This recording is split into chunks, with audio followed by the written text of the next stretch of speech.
Hello, everyone, and welcome to another episode of the Bollywood Cinema Club. I am your host, as always, Chris Stashew. Your journey through Bollywood cinema, I am your guide to that. As always, I am joined on every episode by a good friend of mine who either has an interest in film or Bollywood cinema, or why not both? On this episode, I am joined by my good friend, recording artist, and horror film enthusiast, Mr. Andy Gnosis. Hello, thank you for having me. And on this episode of the Bollywood Cinema Club, we're going to be taking a look at 2020's Bulbbul, a Indian horror film that is a very, as someone who knows already your exposure to Indian cinema, I already know the audience doesn't, but this is very atypical. Just wanted to let you know ahead of time. So Andy, before we talk about Bulbbul, tell me a little bit about your exposure to Indian cinema, if you have any. I don't have any, actually. But I'm always happy to discover new things. And seeing that this was on the list for us to watch, I was very excited to watch, and I'm glad I watched it. Yeah. Yeah. So, my kind of background, obviously, to give you an idea, I do a lot of Indian cinema on my other show, The Culture Cast. Once a year, we do an Indian cinema month, and this kind of sprouted from there out of that idea. So that is why we are here talking about Bulbbul, because A, it's Indian cinema, and B, it is a horror movie, and you are a horror fan, as am I. And so I figure, kind of the format of this show, I was thinking over time, I'll just, we'll do horror movies, Indian horror movies. And that'll kind of be our thing on this is, Indian horror movies. And then someone else who likes comedies or action movies will do Indian action movies or whatever. But man, to your point, this being your first entry point into Indian cinema and Indian horror movies, and I guess kind of my first entry into Indian horror movies, what a movie. Yeah, right. It was a ride. It definitely was a ride. I did not know what I was getting myself into. So this is directed by Anvita Dutt, who she's a rather well-known filmmaker in India. She's been working since 2005, and she kind of got started, I guess, working on rom-coms, and then from that she kind of branched out into doing other things. And then you come to this story, which, what's really funny is this story is so universal that, I don't have to explain much to you in the way of what the story is. This is not a particularly complex or even socially context sensitive story, because sometimes some of the stories in Indian cinema are a little bit more culturally context sensitive, and I don't think the one in this movie is. I mean, obviously in this country we don't have a history of child brides, but in India they did, so that's kind of the big cultural issue in the movie, obviously. But the main plot follows Tripti Dimri as Bulbbul, a child bride who, it's her story told in a non-linear fashion, to say the least. And I think that's kind of, maybe, I don't know if you had any confusion, but I had a little confusion about the way the story was being told, right, because it's not told chronologically at all. There's a lot of jumping back and forth and in the middle, and yeah. But it works. It works. It had me intrigued because it was letting my brain have to, it's doing the work, you know what I mean? Right. So I was like, okay, like pay attention. Okay, now we're here, now we're there. Here's, so I actually liked that about the movie. Yeah, because the film opens on Bulbbul as a child and her kind of friendship with Satya, who is her bride, I guess her husband to be's younger brother. So it's her brother-in-law, but again, she's a child bride.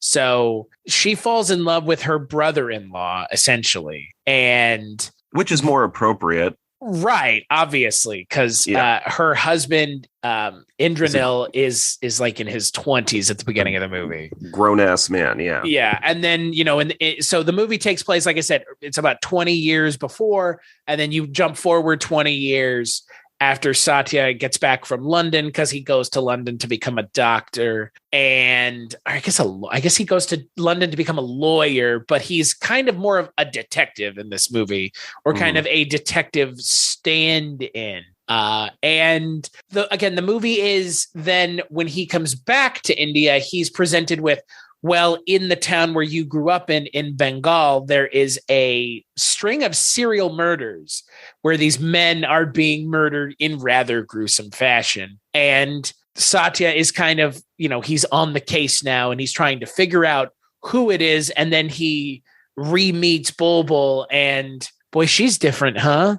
Mm-hmm. She's a lot more confident in herself. Yeah, doesn't seem to care what anybody has to say, or what recommendations as far as being culturally traditional. Why aren't you veiled? Why aren't you wearing shoes? Why are you here alone where people can take advantage of you? And why are you smoking? Yeah, she wasn't fazed by it. And I liked that about it, because I think I'm not sure if it was intentional to kind of give it away so quickly, but I knew. Right. Well, right. I knew.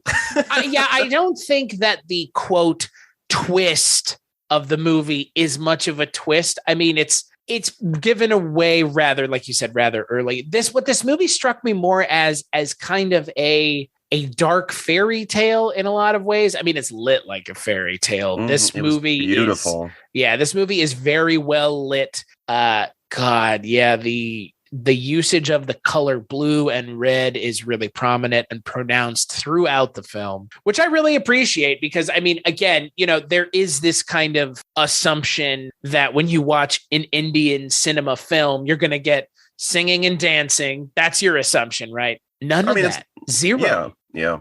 I mean, this movie is, so that's the other thing I kind of wanted to mention in the lead in, like, your exposure to Indian cinema. This is as atypical as it gets. This is the shortest Indian cinema film I've ever watched. It's 90 minutes. That's more like an American Western. And this movie feels like a Western film in a lot of ways. I mean, it draws from a lot of Western inspiration and European horror inspiration. Obviously, it's a very gothic film. My God. I mean, they practically live in a castle. Well, yeah, it's got like Pan's Labyrinth type vibes, or like The Orphanage, movies like that. And it is very Guillermo del Toro. Yeah, I could see that. Yeah, so I was able to grasp it immediately. I was this beautifully lit, and the fantastical realism. Yeah, it was just like you said. It's a gothic horror film, and in gothic horror film, traditionally there's something quite beautiful about the origin of a villain or a monster, or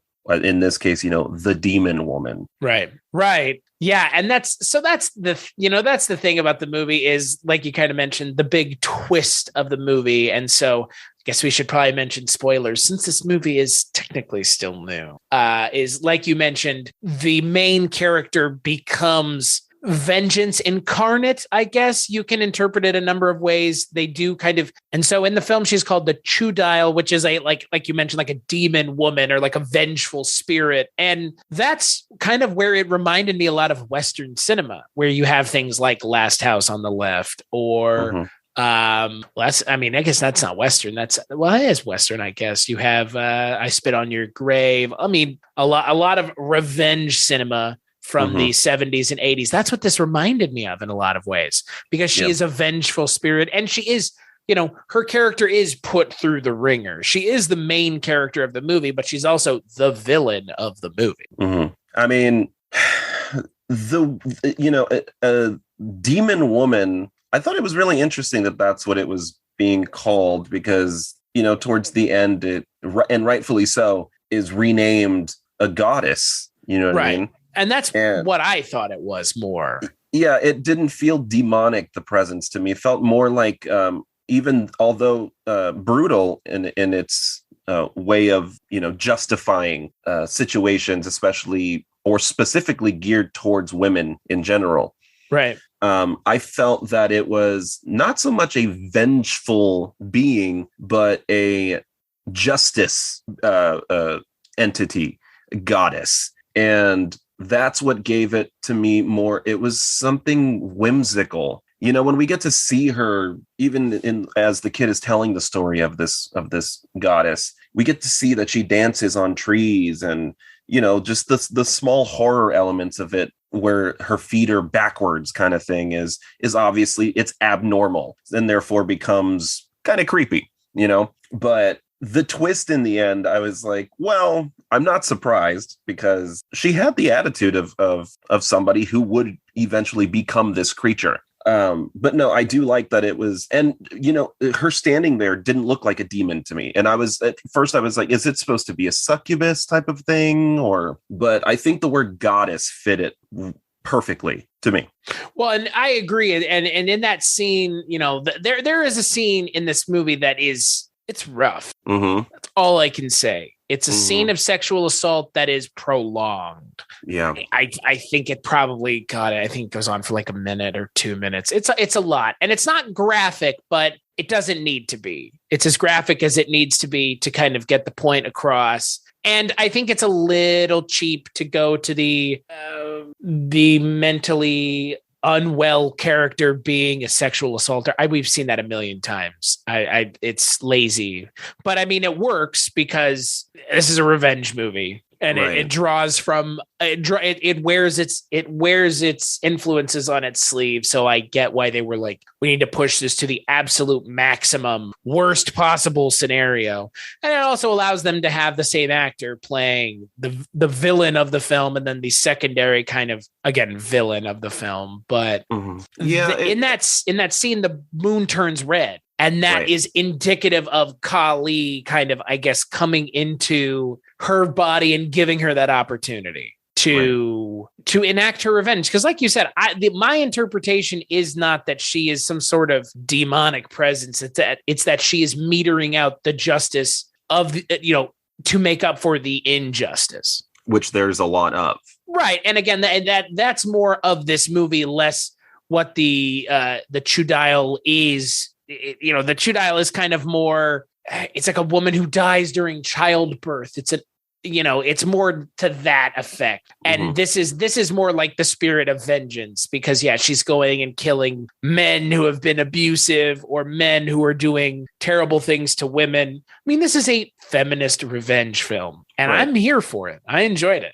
Oh yeah, no. By no point was I like, this is whoever's doing this is going too far. No, everybody that got it deserved it, and they had it coming either way, whether it was going to be her or I don't know, their own wives doing it. But there was a line at the beginning that immediately solidified what the tone of this film is going to be, and that was when they were preparing the child bride for the ceremony, and she asks about the toe rings. And at first, the woman who's preparing her says that it's also that you don't fly away or something to that degree. And then she kind of just pulls down the facade and says, look, it's to control you. It's what it's for. And the child has the question, well, what is control? What does that mean? And I think that definitely set the tone for the rest of the movie. And you can feel it in every scene, men controlling women. And I don't know if that's a cultural thing. And I can't speak to that. My knowledge in that section is very limited. But I do like that a movie like this is able to push that narrative, and because I don't know what is allowed and what isn't allowed in many parts of the world. And so I was fearful for the women, whether they were outspoken or they weren't dressed the way they were supposed to be dressed, or there was a lot of moments of tension like that where I imagine that it's punishable by physical abuse or torture. I don't know, which we do end up seeing happening with the fire poker. But I like that a movie like this exists in a certain part of the world where women are very limited, whether it's culture or religion, things like that. I think it's pretty cool that someone made a film like this using horror elements in a way to break that narrative, break that norm that women have to bow down to men because we said so. It's kind of like a superhero film in a way, Bulbbul being the superhero. Her attitude through the whole film was great. I just loved it. I loved how she went from being She didn't take it out on anybody that didn't deserve it. No, including Satya, who wanted to control her himself. Right. Right. And that's the other thing. That's kind of I appreciate about this movie is it kind of takes to task, those hashtag good guys, because that's what he is. Yeah, because, it's not like she was taking out all men who make mistakes. Those men were never going to change. They were always going to be. It was clear that they were degenerate, right? Yeah, they were set in those ways, and that's right. It. But Satya, she knew him, and she knew that there was still good in him, minus him trying to control her. That's kind of why she kind of laughs it off in a way, projecting, this isn't you, and I know it's not you. And I appreciate that nothing really happened to him, because I think she was fully aware that he would realize what's really going on here and why. And leaving that letter to his brother in the end, I think sought that through. Him saying that he didn't want to end up being like his brother, and he fears that he might already be. If that isn't a great character arc, I thought it was. And he does not want to end up like his brother. Would you? No. My God. How, no. Just, the brutality. I think the husband may have been more brutal than this vengeance demon ever was. Well, he took a child bride. Right. And that in and of itself is brutality personified. Yeah. I think she took it easy on these men, just, ripping out their throats. or in Maharendra's case, biting him on the neck like a vampire. There is a little vampire-y stuff going on, right? I mean, I can't help but just love the look of this movie. It feels so unlike any other Indian cinema film I've ever seen. It feels so modern, but at the same time, like firmly rooted right in Bengal. But again, it does have those kind of things that you don't get from American cinema of this type, because American cinema of this type, they don't really make it anymore even. I mean, nobody's focusing on Gothic cinema anymore. I mean, it's not like anymore. I mean, you still get outliers, but this is like a fun throwback. And again, like that brutality, I think speaks more to the kind of fantastical nature of the movie. I don't know why, but it is like fairy tale-esque, right? Yeah. As awful as that is, and as awful as the things that happen are, it's not presented in like a overtly real way. I mean, it's super, even when she's being beaten with a fire poker, it's still like heavily stylized. Right. Right. And in a way, because we know what that would probably look like realistically. Right. But it gets the point across, because this whole film is like a painting, and it just keeps going, and it's beautiful to look at, but we know what's happening. I mean, the opening credits of the film were magical. It was almost, like you said, fairy tale like. I felt like I was about to watch a fairy tale film, and like a pop-up book or something. Right. Yeah, it has that nature, that quality to it. It's really, really great. And the music as well. Almost, Danny Elfman type or something like that. It was just, this movie was magical. Yeah. Yeah. And once it started, I was like, okay, I think I'm going to really enjoy this. And I'm glad that you did. Cause again, I'm never worried when it comes to showing somebody Indian cinema who's never seen it before. Most of the time, if not all the time, I've had a fair amount of success, because again, I know the kind of movies that you like, and this is firmly inside of your wheelhouse. You would watch an American version of this movie because you already have, right? Yeah. So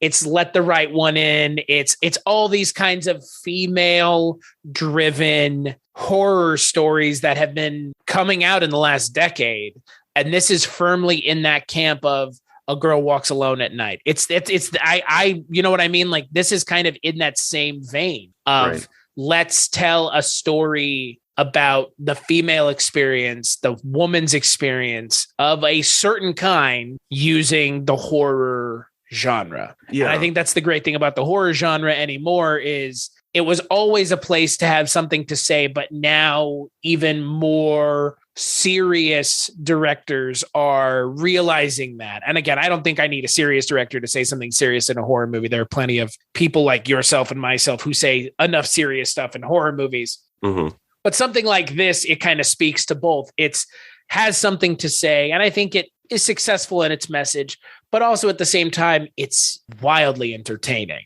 Yeah. It's like Mama almost, where it is female driven. It's kind of what I wish The Curse of La Llorona would have been. Right. You know what I mean? Something more whimsical and hauntingly beautiful. But there being a reason or purpose for a being like this to exist. And La Llorona could have been a situation where she was an abused woman. Maybe she didn't drown her kids on purpose. Maybe something that her husband did led her to do this. I don't know. She was showing mercy or something. And the film didn't do that. It just kind of had her she's just crazy and killed her kids, which is kind of a cop-out to me. Right. I agree. And so I think it would have been great to where something like this film, Bulbbul, is what The Curse of La Llorona could have been. Is that why is she doing this? And is she just trying to protect children from all the horrific men in the world or just bad parents, the child abductions? It's kind of like Sinister, it's more so to keep the children away from horror or something, you know what I mean? And that's not what we got. We got just cheap thrills, and that was that. And that's why I appreciate movies like this. As I was watching it, I was like, if this was an American film, if this was ever remade into an American film, how beautiful could that be?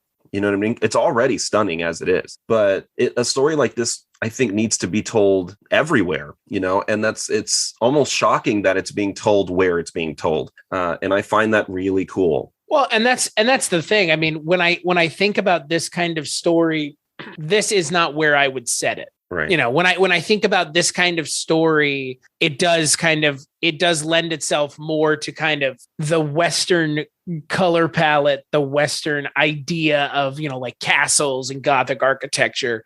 But then you set it in Bengal in this kind of old, abandoned towards the end of the film, but at the beginning, very much not the case. Mm-hmm. But it's this kind of amazing, it's just like, I don't know how to explain. It looks like a castle, but right. It's not. But it's like a giant stylized mansion, and it just works. And again, I also think that goes further back to Tripti Dimri and Avinash Tiwari, and especially Rahul Bose as the two villains. I mean, the acting in this movie, the amount of time that you're given with Bulbbul, even though this movie is only 90 minutes, it is definitely her movie. Mm-hmm. And I really appreciate kind of seeing, because like you said, Satya has this kind of interesting arc that kind of resolves in the final frames of the movie. But Bulbbul's arc is also, I mean, obviously it's just as interesting, and it's obviously just so heartbreaking. Mm-hmm. But by the end of the movie, like you mentioned, you just go, yeah, no, I'm completely on board. Like, I understand why you're doing this. Because like you mentioned, you have this husband character who is beyond reproach. I mean, he's just, he's a sadist on top of his own brother who, again, the character of Maharendra, like it's a problematic character, obviously.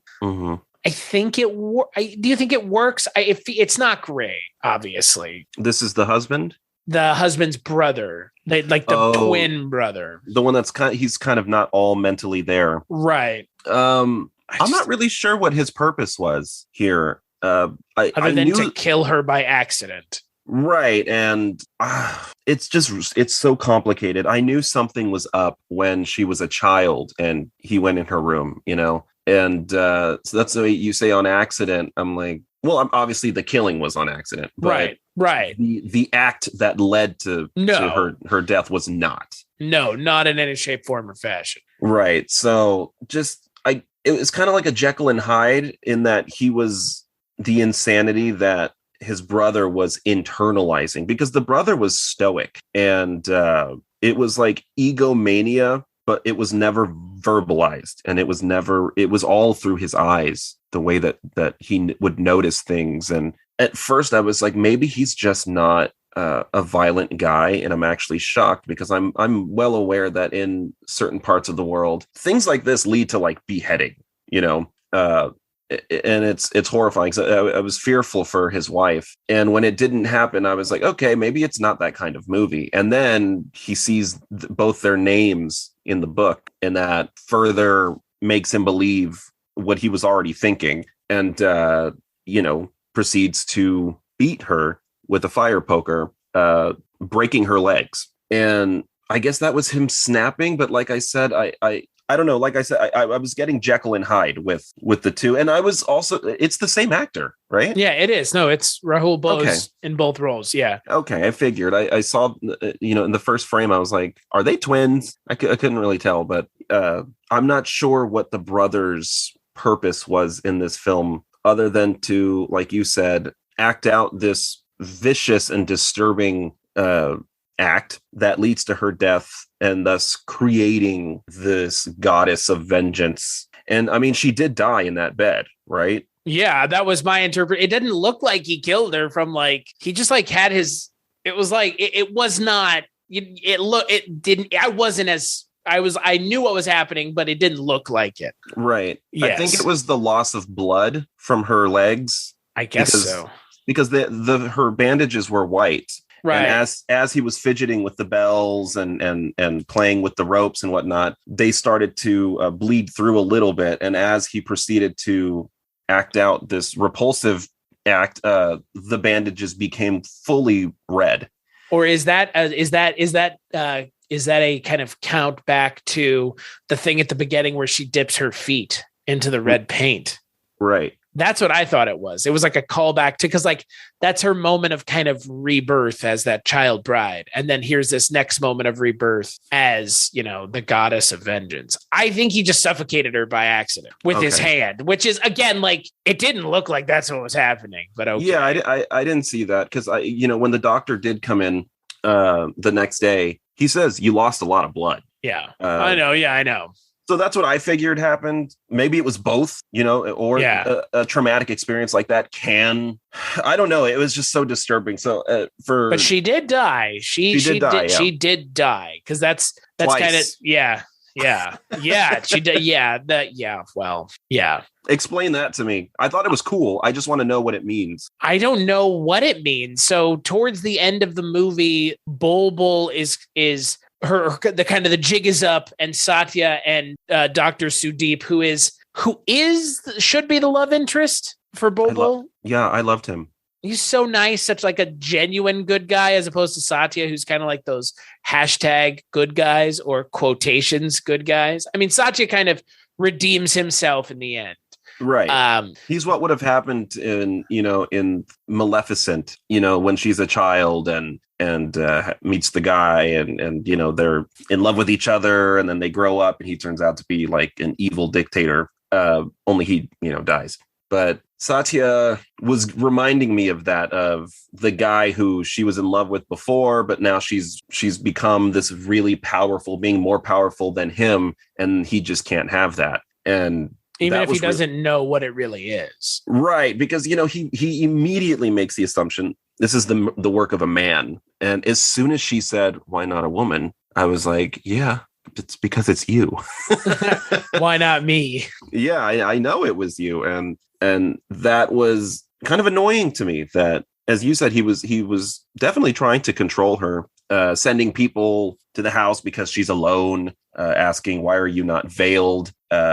Kind of annoyed that the doctor was there providing therapy for her feet. He's very much like the patriarchy of now personified. Mm-hmm. And Indranil, the husband, is more the patriarchy of then personified. Mm-hmm. Right. So I don't know. He finds out and lets out a huge scream. I wasn't sure if he screamed in horror, realizing that it was her the whole time, or if he screamed because he realized what he had done, which was, if the legends are true, this is where she thrives the most, is in the forest, because she dances on trees. This is her home, and now I've burnt it down, which means I could have potentially killed her, but kill her, Or did. Yeah. So They echo back to the kind of hide and seek from the beginning of the film. And they kind of echo that at the end of the film where they're kind of intercutting between her in the tree as the fire consumes the tree and them kind of, counting, 1, 2, which it was a great scene. Kind of great callback, great usage of kind of that kind of almost bookending the film, like bringing it all the way back to kind of right where it started. Yeah. It's poetic. It's powerful. I mean, it's powerful stuff. Again, that this film does have like a very literary quality to it. And that is one of the things. I mean, that is 100% one of the things that really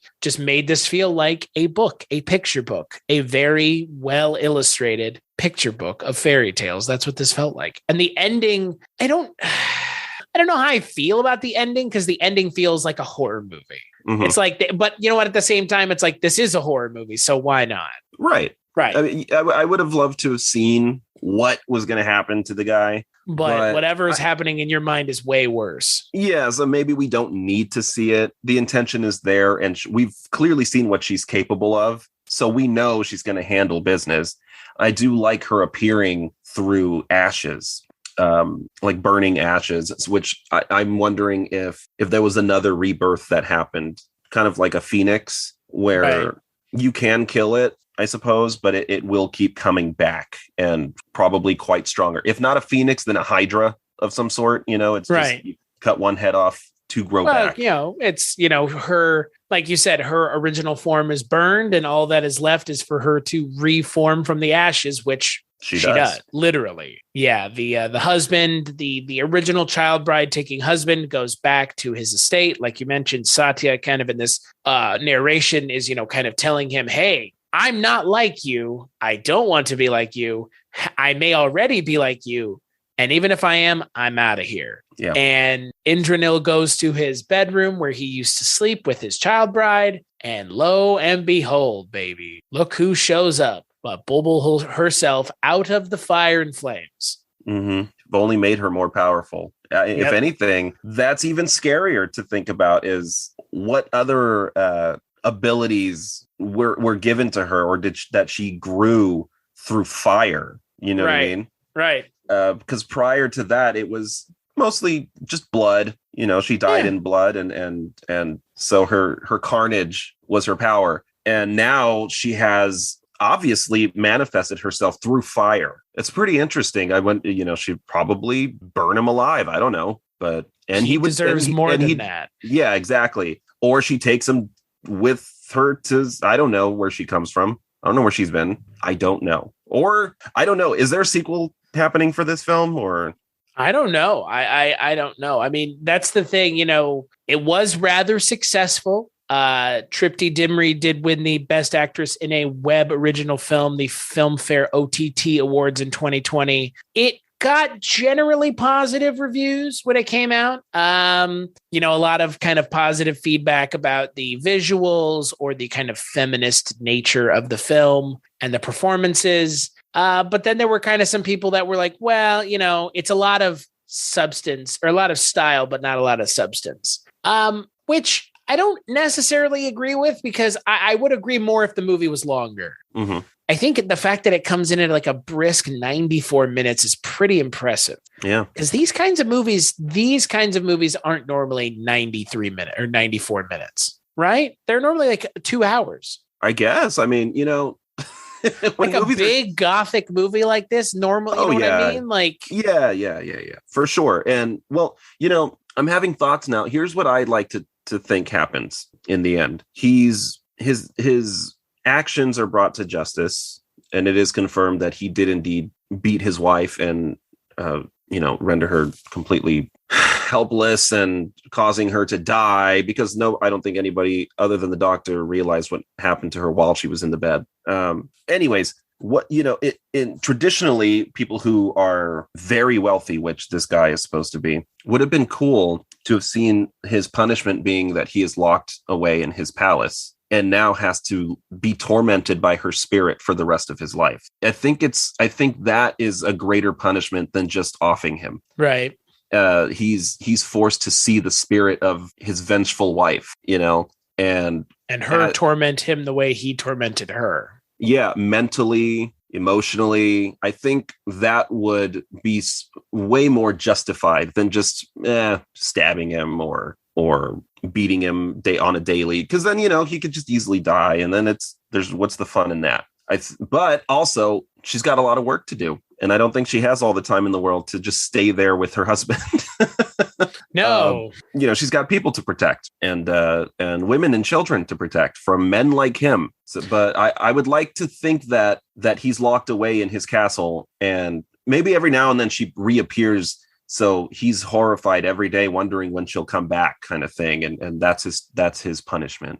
I think that would be great. Well, and that's the thing you mentioned about this movie. Like, it's interesting because it is in a lot of ways a superhero adjacent movie. Because it's not. Is it a horror movie? It's stylistically a horror adjacent, but I'm not sure it is a horror movie. But it has gothic undertones. But like you mentioned, it has this feeling of like, I want there to be more to this story, because there is this aspect of her. It's not just her metering out punishment against her own familial antagonists. She's also having to, like we've said, she also goes and kills these men in the village, a la, Dexter, any other kind of dark passenger taking out the garbage of society. Yeah, it's a vigilant ghost. Right. And which is an interesting idea. I would have no issue seeing more of that. Yeah, no, I hope there's more of this. I really do, because I actually really enjoyed it. And stories like this are my favorite. I love seeing someone who's got it coming, get it, and really get it. But as far as horror, I'd say stylistically, it's a horror film. Right. Because it has not just horror adjacent, right? Yeah, because it's got all the elements. It's very gothic, and there's a lot of horror that's rooted in gothic literature. And as you said, this film feels very by the book. It feels very poetic. It feels like literature on screen. So I think this is like traditional horror. Vengeful spirits have always been. It's a tale as old as time. Like you said, this is a story that we've seen, we've heard. And right. I mean, it's, let's not sit and pretend like Hans Christian Andersen or the Grimm brothers, that those stories aren't in the kind of same vein of horrifying that this is. That same kind of horror being done to other human beings by other human beings. Yeah. Because that's what this is. This is horror being done to you by someone else, not some supernatural entity. And fairy tales, I mean, Cinderella, Snow White. I mean, that's someone who's bad being bad to another human being. And it feels like it kind of slots maybe further for adults, but still kind of in that same kind of dark fairy tale milieu. Mm-hmm. I think that's the best type of horror. It kind of reminds me of an episode of, I believe it was Tales from the Crypt, with the actress Adrienne. I forgot her name, but she was in The Fog. Adrienne Barbeau. Yeah. Where she hits a homeless man with her car and nobody saw, so she just kind of drives off. And the spirit of the homeless man keeps appearing, in her car, outside the car, or on the roof, and he just won't die, but that's because he's already dead. And he just, every time she thinks she's gotten rid of him, he keeps appearing more and more. And the more he appears, the more decay he is. And that is so scary,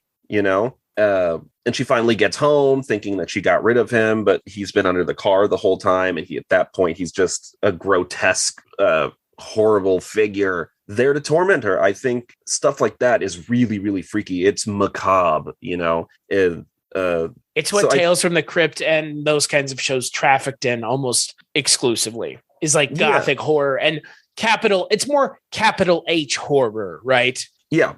Right. Yeah. Like Lovecraft, Stoker, stuff like that. Yeah. So stuff like this, where somebody was killed and tortured or beaten or whatever, and then come back as vengeful spirits, it could go two ways. And I think this one went more in a direction that was beautiful, was still horror elements in it, but it could have easily gone in a gruesome, disturbing, just like a really scary, because even when she's revealed, she still looks beautiful. She looks stunning. She looks like a goddess, and they could have easily made her into a gruesome figure or some kind of icon, like horror, skeletal or demonic. She just looking. looks rather normal. Yeah, just has backwards feet. Yeah, which, that gives it enough creep factor to make it still horror. It also ties into her character having her feet broken. Right. Which I thought was a nice little stylistic touch. It's like the thing about her is her feet, and her feet is kind of the thing that makes it make sense that she is now a Chew Deal, is it's her feet. Because that's part of that story, is the backwards feet. Yeah, it's spooky. I like things like that. I like, you hear tales about how someone died and they keep appearing in that way, so to know that she died with broken feet, it makes sense that she appears with backwards feet, and it is very spooky. And what we should mention is when she comes back to life and they don't realize that she died. Yeah. Which is a strange choice, that I like, but it's very different from what I was expecting. Right. And, the sister, was she her sister or her sister-in-law? She's like her sister-in-law. It's the husband, her husband's brother's wife, the guy that sexually assaulted his wife. Right. So she and their in-laws. Her character was really interesting to me because she was all about presenting and following tradition. This is the norm. Right. Why aren't you wearing more vibrant clothing? Why aren't you draped in silks? Why aren't you wearing jewelry? Let's put, oil in your hair. Let's present you the way that you're supposed to be presented as the woman of the house. And she didn't care about that. And I think it was interesting the way that flipped after her husband was killed. She had her head shaved and wore more grayish or white linens, was not interested in being so vibrant. And Bulbbul was now essentially the queen of the house. Right. She wore everything that was asked of her to wear before, just wasn't interested in, but now wears it all because she wants to, not because she was told to. And I think that something very powerful about that. Well, and it's and that character of Bino Dini, played by Paula Dam, the widow, she's the reason most of the bad things happen, because she's jealous of Bulbbul and Indradil's marriage. And she's the one that pushes him to go and beat her, essentially. She's the one who says, haven't you seen Satya and Bulbbul? They're looking at each other. And again, that's another kind of angle of the matriarchy keeping itself down, which is that kind of like, I firmly believe that in our country, if women did not have the right to vote right now, you would have women who would be actively saying it's okay that they don't have the right to vote. Right. Which would be mind-boggling, right? Well, yeah. I mean, you meet even in the States, you still meet women that are very like, hey, if you don't, a man is not, you're never going to find a man if you keep thinking. A woman shouldn't have to think. Right. It's that level of like, that's the matriarchy keeping the matriarchy down. Yeah, it happens in Latin families as well. Through my experience, I've seen it. Not my mother, thank goodness, but the older generation being very, hey, marry rich. If he hits you, just cover your face because you want to be draped in, as this woman even said, he may be insane, but you'll be draped in linens. He may be insane, but and it's, there it is right in this movie. I mean, like that, again, it is an attack on the toxic matriarchy that, like you said, our country has it, but it's not as pronounced as the toxic patriarchy, because the patriarchy runs everything. Well, you see women giving other women shit for learning. Sorry, pardon my language. Well, I don't know how this is, but, giving them a lot of trouble for learning how to do things that typically or stereotypically a man should do, like fixing a car or just being handy around the house. A lot of women do that by themselves, as they should everybody should know how to do things by themselves. Right. In fact, women get angry when they see a man cooking. That's not your job. Where's your wife? Tell her to cook. Shouldn't you be outside enjoying a beer? Like, no. People gross. Like that. It's very gross. Like, that's your wife's job. That's your woman's job. It's like, how about everybody's job is to pull their weight and break these norms that make no sense? They're not helping anybody. No. Break the societal norms that we had no choice in making. And look, I mean, our country is no different than India. We have plenty of societal norms that we have been dealing with as a society for a long time. Just like India has had plenty of their own issues that they have dealt with and are continuing to deal with. And it's like anything else, progress is measured in baby steps. It's measured in inches, not in miles. Yeah. But I do appreciate seeing these kinds of movies where it's a Indian film from a society similar to our own that is really driven by the patriarchy, that is saying down with the patriarchy. Right. Down with the toxic matriarchy too. I mean, down with all of it, really. And that's kind of what, again, this movie is a revenge fantasy, but it's not the bad kind of revenge fantasy. No, everybody deserves it. Everybody does. And I think to your point, there's many people that would see something like this and assume that it would influence women to act out in a way that the villain in this film did, who I don't see as a villain. But I don't think that's the point. I think it's important for women to see films like this and feel empowered, not by the carnage, but just by the standing up for yourself part of the film. And that was my takeaway. The carnage and the fantasy is all there for entertainment purposes. We are fully aware that a woman like this would not exist, floating around on trees with backwards feet and things like that. But it's what the message is behind the film, that you don't need to be what everyone says you have to be just because you're a woman and they're men. You are fully capable. And I see that in American films as well. Kill Bill got so much crap because it's hyper violent. And Tarantino said it himself that he was trying to create a superhero for women to look up to. And nobody really got what he meant. He wasn't saying he wants girls to go out and use samurai swords on each other. Right. He was just saying it'd be cool if girls also knew how to fight, how to defend themselves, how to do things traditionally that girls are just quote unquote not supposed to do. And I think that's a fair point, but it always gets lost in the imagery because you see gore and that just means bad things, which this movie kind of stays away from. I was, very surprised at the lack of gore. Right. Yeah, but when there was a little bit of blood, it was used in a very artistic way. Right, which I appreciate. Like, I was surprised, but not disappointed. I was surprised more because, again, if this had been a Western film, they probably wouldn't have shown that restraint because they tend to not really, they don't. I mean, not like a condemnation or a, me, clucking my tongue or anything, but we tend to enjoy the gore. Yeah. And the blood. I have my reasons for liking the gore and the blood. Sure. You know what I mean? And look, I haven't seen enough Indian cinema horror films. I've seen enough Indian cinema, other kinds of films, but not enough of this kind of subgenre of Indian films or genre of Indian cinema. I have not seen enough of this to know whether or not all of them are restrained. I don't even want to presume to know. So my assumption is there are gory Indian cinema films, but maybe there aren't. And I'm excited to find out. Yeah, if there are, I want to know.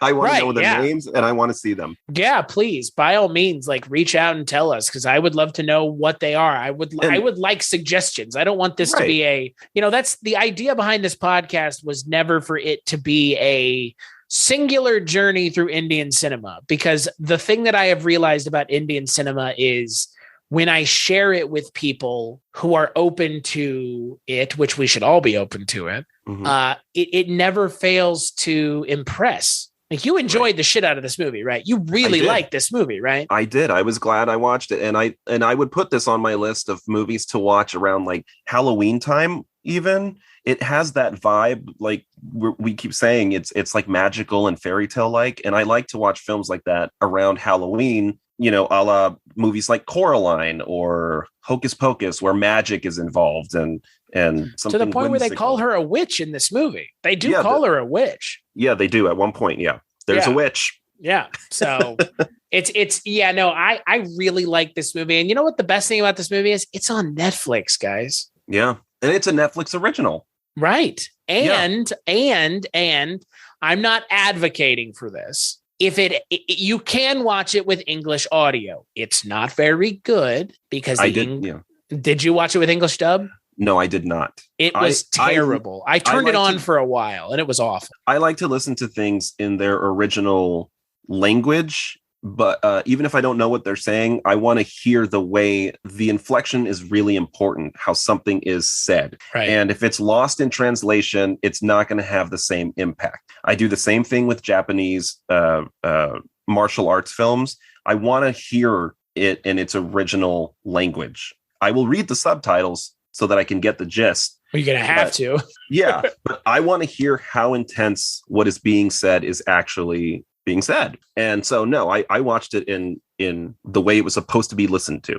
That's how I watched it. I'm with you. I clicked them on for a little bit because honestly, it's been kind of rare in the Indian cinema that I have watched to find things that are dubbed in English. So I watched it for like probably 5 to 10 minutes with English dub.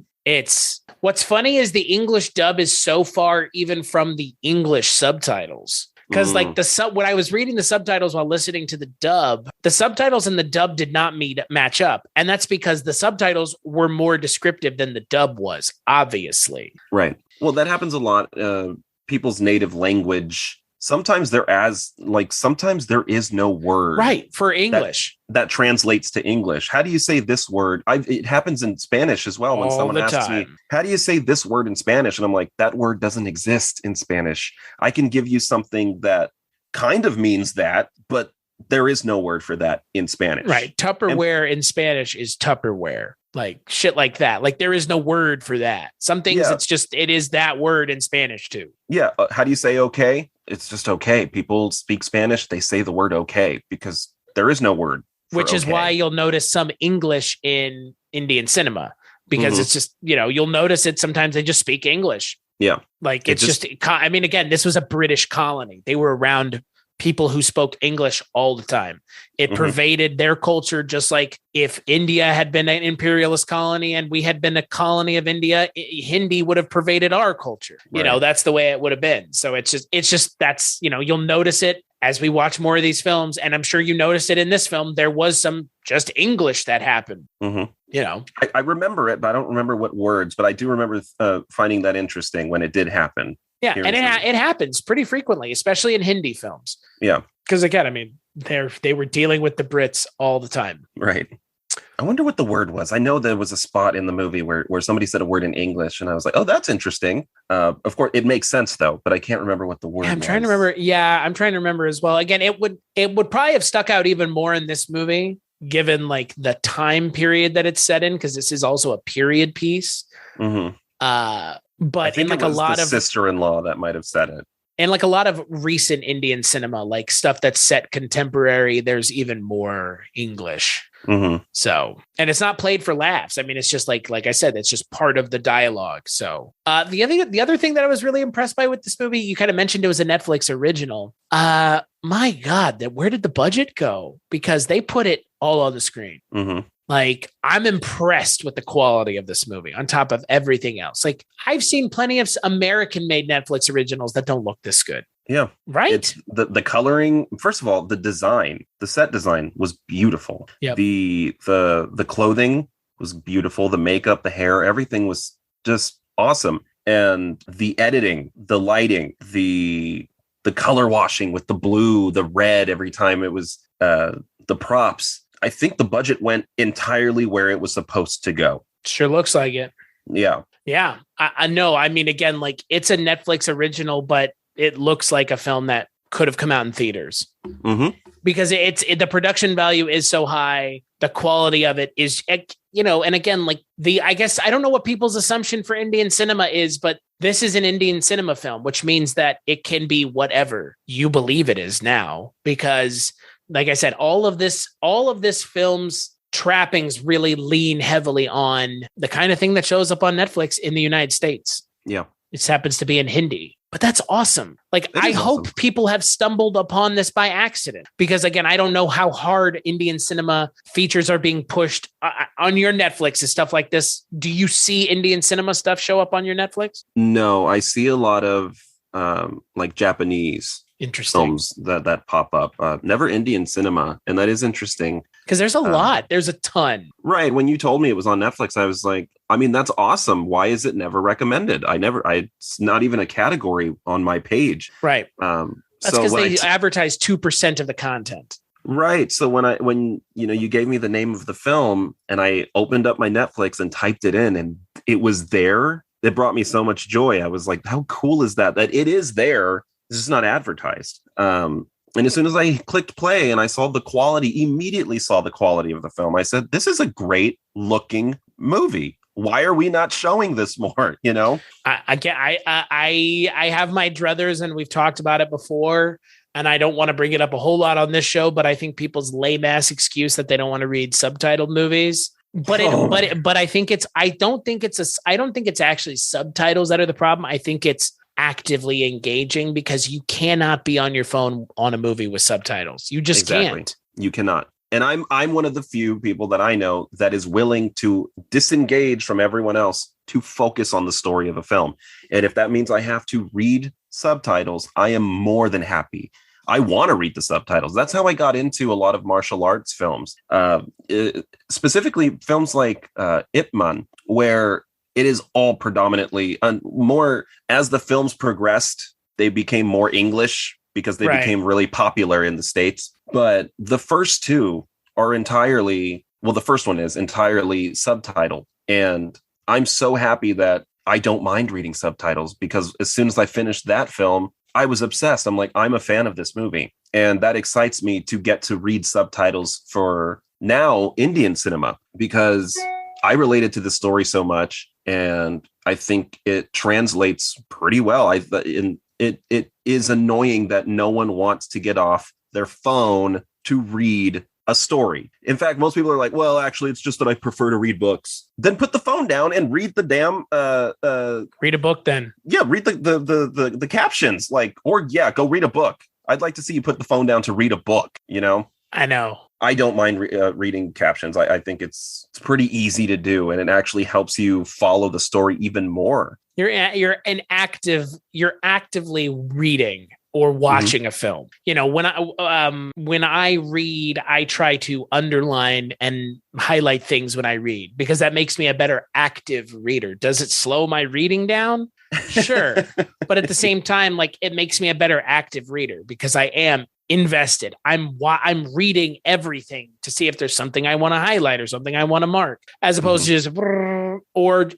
just absentmindedly being on my phone while the movie's going, which we're all guilty of. But the thing is, there are plenty of things that we can get away with, that things we've seen a million times. Right. But for new stuff, I don't understand how you could watch something new and be on your phone. Doesn't make sense. Not to me. Not to me. And you know what's even funnier to me is that it's easier to follow a film that way sometimes than to watch a movie that's already in your language that you can just understand. For us, it would be English.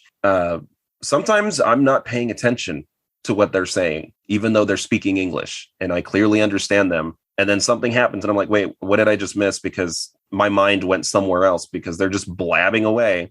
I leave subtitles on with everything. It's better with subtitles. You can follow it because you're reading it and you're active and you see the sentence right before you're like, so I don't know. Maybe that's just us.